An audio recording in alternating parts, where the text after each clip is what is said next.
Today, you will hear the story of Yusuf Kareem, an Islamic influencer who used social media to spread hatred against Christians and mock their faith. Thousands followed him, applauded him, and called him the voice of truth. But no one imagined that behind the cameras, he was living an inner war, a lost soul, thirsty for something he could not even name. Everything changes when Yusuf agrees to take part in a public debate with Charlie Kirk at an American university. He goes in confident, ready to destroy arguments, but leaves broken inside. That encounter, in front of hundreds of people, would become the beginning of a spiritual confrontation that would completely transform his life. And before we begin, make sure you are subscribed, leave your like, and tell us in the comments which city you are watching from, because what's about to happen will shake your faith. My name is Yusuf Kareem. For years, my voice echoed across social media like a weapon. I rose against the Christian faith with conviction, pride, and fury. I said I did it in the name of truth, reason, and justice, but deep down, it was all about me. About the desire to prove I was right, to be heard, to be the loudest voice in a world full of beliefs I despised. I believed I could dismantle the faith of others with arguments. I believed Christianity was weakness, an escape, an illusion. And for a long time, the world believed me. My videos reached millions. I saw myself as a modern warrior, fighting with words instead of weapons. People applauded me, called me brave, a genius, a symbol of the new generation. But what no one knew was that when the cameras turned off, the echo of my own voice haunted me. I heard myself and felt a void so deep that no comment, no follower could ever fill. I didn't speak against Christianity out of conviction alone. I spoke out of anger. An old, silent anger, rooted in a past I pretended to forget. My father was killed when I was only 12, in a religious conflict that took many innocent lives. I grew up hearing that Christians were our enemies, that the cross was a symbol of oppression, that loving their God was a betrayal of our faith and our history. Those words became part of me. And when I grew older, I decided to turn that pain into rhetoric. I said I was defending my culture, my heritage, my faith. But in truth, I was just shouting at the world because I never managed to shout at God. At the age of 23, I started recording videos. At first, they were just small reflections, light criticisms. But the more views I got, the harsher my words became. I realized that the more hate I spread, the more people followed me. The algorithm loved my poison, and so did I. Likes were my fuel, comments my food, views my daily prayer. I was addicted to being heard. Soon came the invitations, podcasts, debate shows, live broadcasts with thousands of viewers. I had become a public figure, someone who spoke with confidence, who challenged theologians and pastors. I memorized verses only to twist them, studied doctrines just to ridicule them, used the Bible as a weapon against those who believed in it. It was a game, and I was winning. But what no one saw was the price of it all. I was surrounded by voices, yet felt completely alone. The nights were long, cold, and silent. I would stare at the ceiling and ask myself, why, if I am winning, do I feel so defeated? Fame did not heal, money did not satisfy, and the arguments I won in public left me hollow inside. There was a sound inside me that would not stop, the sound of silence. It was as if my soul was screaming for something, but I didn't know what. I tried to drown it with work, with more videos, more debates, more sharp words. But the more I spoke, the deeper the emptiness grew. I remember one night in particular. I was recording a video attacking an American missionary who preached in my country. When I finished, I looked at the camera and saw my reflection on the screen. My eyes were hard, empty, cold. It was the first time I asked myself, who is this man? And I realized I no longer knew the answer. But I kept going, because it was easier to maintain the image than to face the real man. The internet had become my temple, and I was my own idol. People saw me as an example of courage, but the truth is, I was just a wounded man disguised as a wise one. An orphan trying to be heard. I thought I knew the truth, but the truth was that I had never found it. Fate, however, has a strange way of confronting us with what we deny, and that is exactly what happened to me. My voice, which once rose against Christians, would become the very instrument God used to find me. At that time, though, I didn't know. All I saw was an invitation, a simple email from an American university, asking me to join a debate about religion and freedom. They said it would be an opportunity to represent my culture, my faith, my people, and I accepted without hesitation. In my mind, it would be just another stage, another audience to prove that I was right, another video that would go viral. But what I didn't know was that this invitation would be the beginning of the end for the man I once was. Today, when I look back, I understand. God didn't humiliate me. He exposed me. He put me face to face with what I mocked, not to destroy me, but to set me free. At that time, though, all I saw was an opponent, a name that intrigued me, Charlie Kirk. I had seen his videos, heard his interviews. I thought he was arrogant, naive, a defender of outdated ideas. But inside me, something stirred. Every time I heard his words, even when I disagreed, something unsettled me. It was as if there was a force I could not ignore. The flight to the United States felt like the beginning of another victory. I looked out the airplane window and watched the clouds drift by slowly, like silent witnesses to my confidence. In that moment, I believed nothing could stop me. An invitation to debate at an American university was more than an opportunity. It was a crowning achievement. I had gained what many dreamed of: fame, respect, influence. And now, I would have the chance to show the world that Christianity was nothing more than weakness disguised as faith. The topic of the debate was Religion and Freedom in the 21st Century. I laughed when I read the title. I thought it was ironic that Christians talked about freedom. After all, in my mind, they were the ones chained to an ancient book and spiritual illusions. The event would be broadcast live, with hundreds of students attending. I knew that young audiences loved confrontation, and for me, the more intense the clash, the better.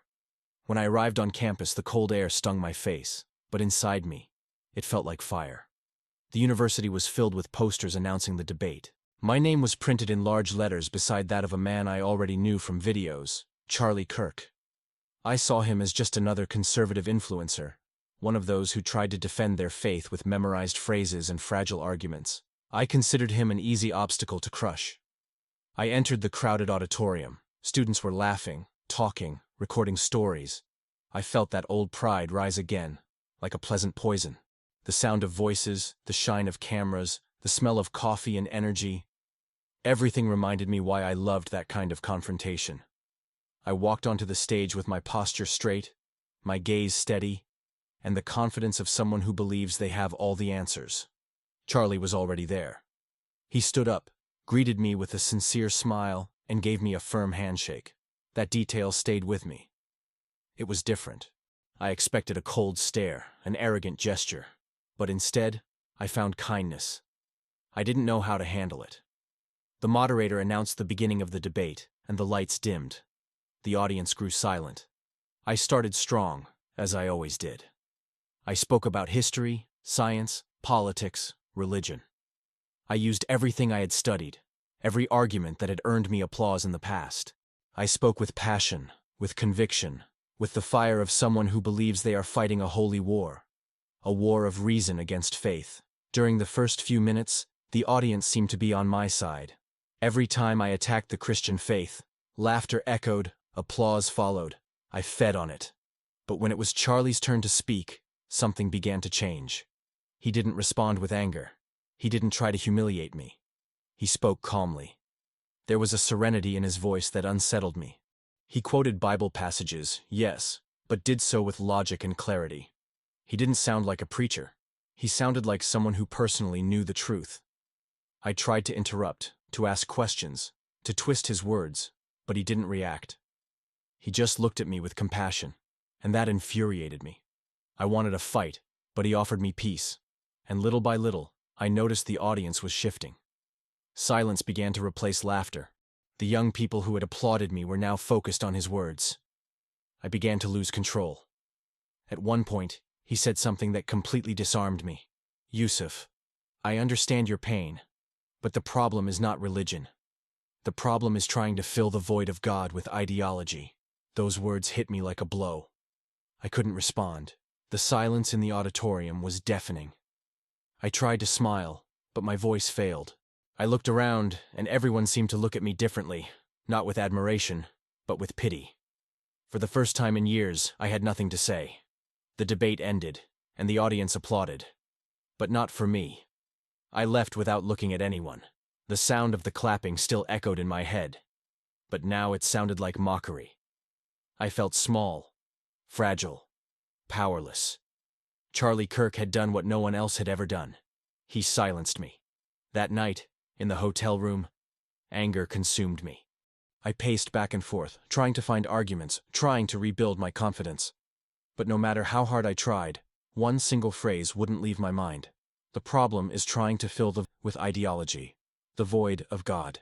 Those words haunted me. I had always thought of myself as full of convictions, full of purpose, full of ideals, but when I heard those words I realized that everything I had was just noise. Noise to drown out the silence of my soul. I grabbed my laptop, trying to distract myself. I searched for Charlie Kirk's name. I found dozens of videos. One of them was titled, "The Power of Truth." I clicked without thinking, and that's where something began that I could never put into human words. In the first few minutes, I tried to maintain my rational posture. I listened just to listen. But as he spoke about freedom, purpose, and redemption, something inside me started to break. I felt a strange mix of pain and hope. It was as if someone was touching old wounds but offering healing at the same time. The algorithm started recommending other videos, testimonies, stories of people who had left behind hatred, fame, pride, and found Jesus. I watched each one without realizing how much time had passed. Each story seemed to describe me. People who had everything and yet lived empty. People who tried to fight against God and were defeated by love. Suddenly, I felt a lump in my throat. I, who had always despised tears, began to cry. At first quietly, then with everything I had inside me. The tears fell, taking with them years of anger, pride, and lies. I put my hands over my face and whispered something I never thought I would say. God, if you are real, show me who you are. That was all I could say. I didn't use fancy words, didn't quote books, didn't try to sound intelligent. I just spoke. And in that instant, something happened. There was no thunder, no audible voice, but there was a presence, gentle, yet impossible to ignore. The air in the room changed. I felt a peace I had never experienced. Not a fleeting emotion, but something deep, alive. My whole body grew warm, and for a moment, everything was silent. It was in that silence that I heard a voice inside me. It wasn't an external sound, but something in the depths of my soul, and it said, "You have persecuted me with words, but I have always loved you." Those words pierced through my being like fire.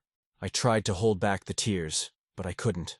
I fell to my knees right there, on the cold floor of the hotel room, and cried like a child. I, the man of certainties, the unbeatable debater, the enemy of the cross, was now kneeling before the God I had denied my entire life. I don't know how long I stayed there. It could have been minutes. It could have been hours. But when I stood up, I felt something different. It was as if a weight of 1,000 tons had been lifted off my shoulders. The guilt, the hatred, the arrogance. It was all gone. I walked to the mirror and looked at myself. For the first time, I didn't see the influencer. I just saw a tired man, but free. A man who had spent years shouting against love, and had now been found by it. I grabbed my phone and opened the email confirming the second day of debates. I read it and laughed to myself. How could I walk onto that stage again and pretend nothing had happened? I knew I couldn't. The man who had arrived in that city no longer existed. That night, before sleeping, I sat at the edge of the bed and simply said, "Jesus, if this peace comes from you, I don't want anything else." I closed my eyes and slept deeply for the first time in many years. There were no voices, no fear, no emptiness. I didn't yet know what would come next, but one thing was certain. The truth I had fought so hard against had finally found me. The next morning, I woke up before sunrise. It was still dark, and the room seemed wrapped in a different kind of silence. Not that heavy silence of loneliness and emptiness, but a living silence, as if the air itself had changed.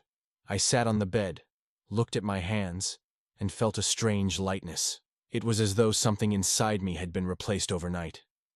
The man who had gone to sleep full of anger and confusion was not the same one who was waking up now. I knew, with absolute certainty, that something supernatural had happened, and that I could not keep it to myself. I picked up the phone and called the university event coordinator. My voice trembled, but I spoke firmly. "I need to speak again today. Please, let me go back on stage one more time." On the other end of the line, he sounded confused. "You want to continue the debate?" he asked. "No," I replied. "I don't want to debate. I want to confess." There was a long silence, and then he simply said, "All right, Yusuf. But you should know, the audience will be full again." I spent the rest of the morning pacing around the room. Every step felt like preparation for something I couldn't describe. The fear was there, but it was different. Not fear of failure, but of what this new path would require of me. As I got dressed, I looked at the dark suit hanging there, and for a moment, I almost left it behind, but I decided to wear it. Not because I wanted to look like the same man, but because I wanted everyone to see the contrast, the armor of the old Yusuf being worn by someone completely new. When I arrived at the university, the same auditorium awaited me. The lights, the cameras, the people, all just as before. But I was not the same. As I entered, I felt curious stares and quiet whispers. Some thought I had come back to correct what I had said. Others expected a new attack. I walked onto the stage with my heart racing, but with a peace inside that held me steady. I took the microphone, took a deep breath, and looked at the hundreds of faces before me. For a few seconds, silence reigned. Then, I said the words that still echo inside me to this day. "I didn't come here to win a debate. I came to say that the man you saw yesterday is dead." The entire room froze. No one moved. It was as if time itself had stopped. I continued, my voice trembling but steady. "Last night, after leaving the stage, something happened to me. I went back to the hotel angry, confused, but God found me. I don't know how to explain it, I just know He spoke to me. And everything inside me changed." A murmur spread through the auditorium. Some people laughed, others bowed their heads in shock. But among the crowd, I saw a familiar face. Charlie Kirk was there, sitting in the front rows, watching me with a gentle smile, as if he already knew what was happening. Our eyes met, and he simply nodded. That silent gesture gave me the courage to keep going.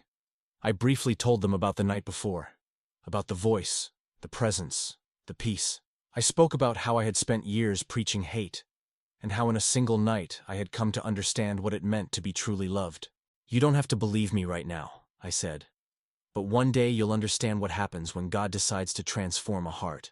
The words came from a place I didn't know existed. I wasn't speaking anymore. I was testifying. With every sentence, I felt the weight of my pride being torn out of me. When I finished, the auditorium was silent for a few seconds. And then came the sound. Applause. At first timid, then stronger. Clapping that filled the entire hall. But I couldn't smile. My eyes filled with tears and I cried. Right there, in front of everyone. I did not cry out of shame, but out of gratitude. For the first time, I wasn't crying because I had lost something, but because I had been found. Charlie stood up, walked toward me and hugged me. He didn't say a word. He just wrapped me in that firm, brotherly embrace, and in that moment, I knew. God was sealing the beginning of a new life. In the days that followed, everything changed. And at the same time, everything collapsed. The news of my declaration spread quickly. Videos of the debate and my speech went viral. Some media outlets called me a traitor, others called me insane. My followers began to disappear one by one. Hate messages flooded my social media. The same people who once applauded me now cursed me. I was kicked out of groups, blocked by colleagues, ignored by sponsors. My contracts were canceled, my invitations vanished. It was as if the whole world was stripping away the labels that had defined me for so long. And strangely enough, it didn't hurt as much as I thought it would. Yes, I felt fear. But it was a fear mixed with freedom. I was losing everything that could be seen. But in return, I was gaining something no amount of money could ever buy: the presence of God. I began to isolate myself, spending entire days reading the Bible. It was like learning how to breathe again. Every verse felt as if it had been written for me. When I read, "The truth will set you free," I understood. I had spent my whole life trying to set others free with my ideas, but only now did I know what true freedom meant. But, as it happens with everyone who decides to follow this new path, the journey wasn't easy. The attacks grew stronger. They called me a hypocrite, a sellout, a traitor to my people. There were days when I thought about giving up. I remember one night staring at the blank computer screen, wondering if it was worth continuing. And that was when I felt something inside me say, "Use the same voice that spread hate, now, to spread my love." Those words changed everything. That night, I decided to start a new YouTube channel. I created the profile with a simple name: A Voice of Grace. I didn't have a good camera, a microphone, or lighting. Just a phone and a heart burning inside me. I recorded a short video telling what had happened to me. The image was shaky, my voice unsteady, but it was real. In the first few days, no one watched. 10 views, 15. A few mocking comments. "The traitor is back," they said. "Where's your God now?" others mocked. I read every word and felt a sting in my heart, but I also felt something greater holding up my faith. Then one day, I received a private message from a young American woman. She wrote, "I saw your video. I used to hate Christians too. But now I understand what it means to be loved by Jesus. Thank you." That message was like a breath of hope. I realized that even if the whole world rejected me, if a single person found the truth through my story, it would all have been worth it. I kept recording. 1 video a week, then 2. I spoke about forgiveness, about peace, about the power of grace. I spoke with the same intensity I once used to attack, but now my words came from a different place. From brokenness. The hateful comments still came, but they started to mix with stories from people touched by the message. I used to be an atheist, but now I want to know this God. I grew up hating Christians too, and your story made me rethink everything. I felt lost, and I found hope listening to you. And with every new message, I understood a little more of the purpose behind it all. I had spent years using my voice to divide, and now God was teaching me to use it to heal. Months passed, and my faith grew. I no longer had sponsors, but I had conviction. I no longer had fame, but I had peace. And, strangely enough, peace was far more powerful than any success I had ever known. One day, at the end of a live broadcast, I looked into the camera and said something that came out spontaneously. I lost everything I could see, but I gained what is unseen, the presence of God. And that is all I need. I turned off my phone and cried. Not out of sadness, but out of gratitude. I had discovered what it truly means to live. I didn't know what would come next. And honestly, it didn't matter. Because for the first time, I didn't need answers. I just needed to keep talking about the love that found me when I was the most unlikely of men. And in that moment, I realized the true miracle wasn't what happened that night in the hotel. The true miracle was what had been happening every day since. A heart of stone turning to flesh. A voice that once spread darkness now carrying light. The war wasn't over. The attacks continued. The past still haunted me. But now I knew who I belonged to. And that made all the difference. I didn't know it yet. But God was only beginning to use me. A few months passed since the day I lost everything the world calls success, but gained what no eyes can see. I had risen from inner ruins and little by little was learning to walk again, now guided by a voice that did not come from myself. I kept going with my small channel, speaking about faith, love, and redemption, not realizing that something even greater was about to happen. It was on an ordinary afternoon, while replying to comments from people who had been touched by my videos, that I received an unexpected message. The sender was Charlie Kirk. The message was simple, direct, and full of kindness. He wrote, "Yusuf, your testimony reached me.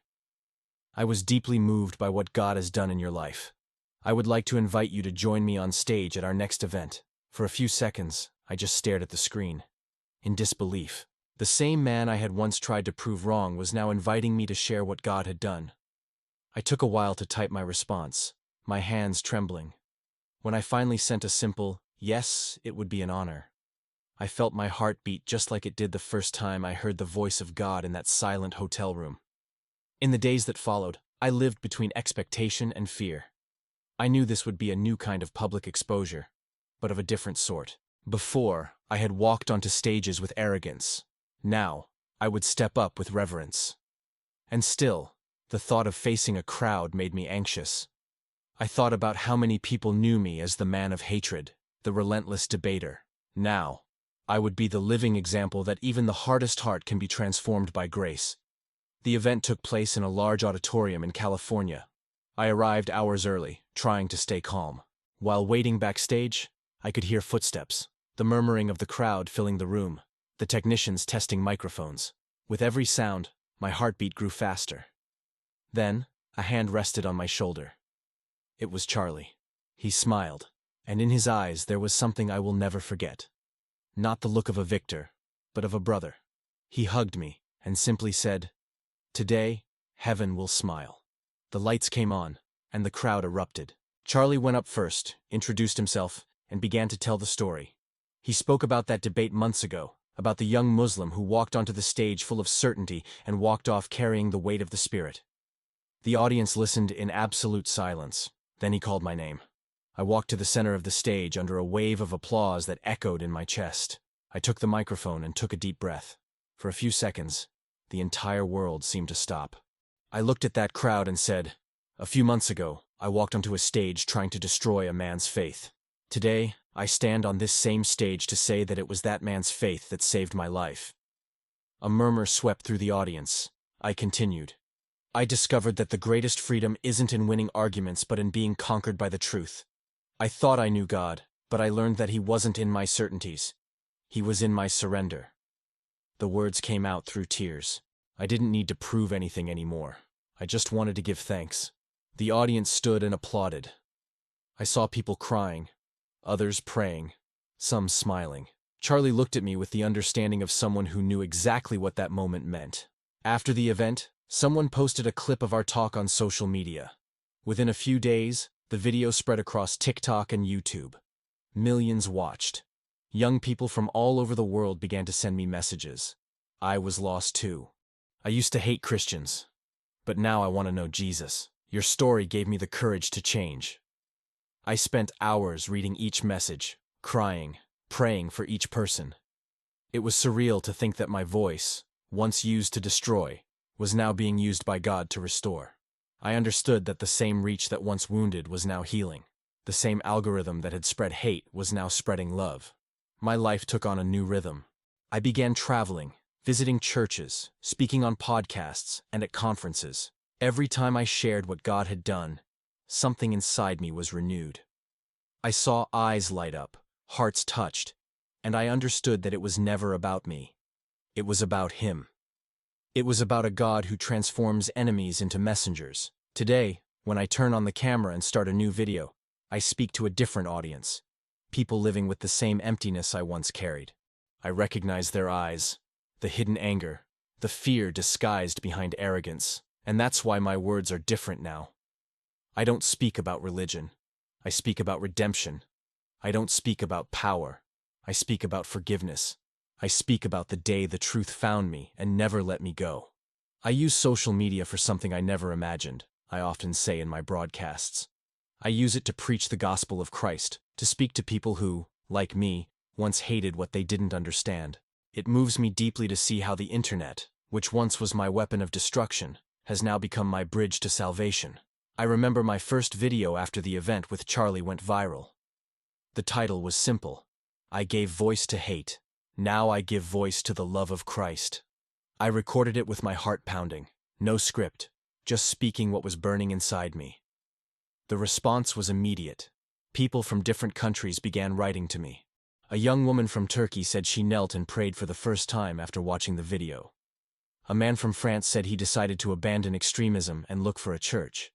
And among so many messages, one struck me deeply. I didn't believe in God, but when I saw you cry, I felt that He was real.